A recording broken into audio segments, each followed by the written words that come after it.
但係人咧，你活喺個荒裏邊咧，泡沫裏邊咧，雖然一時會好 high，但個泡沫係會爆破嘅。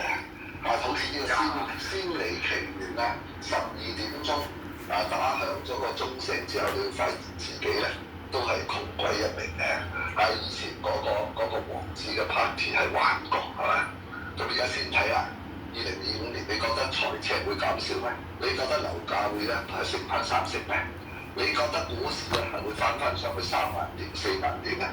係嘛？你會覺得呢個咧資金會由呢個新加坡同埋外邊去升翻嚟啊？定係繼續外流咧？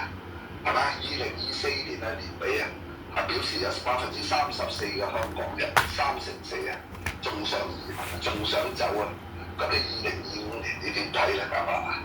啱唔啱啊？3年流流，諗住我哋作為新年第一集，等大家興奮下，講下啲好嘢啊嘛！你一嚟到就當頭棒喝同大家講啫。你睇嗰啲做 show 嗰啲，你睇翻啲報紙啦，呢啲留翻中文傳媒啦，你睇翻，你聽得光明頂嘅，就梗係唔想浪費時間啦，係嘛？2025年你點睇啊？香港唔好講政治啦，係嘛？普選咧就恭喜你永遠咧係拜拜㗎啦，唔使諗㗎啦。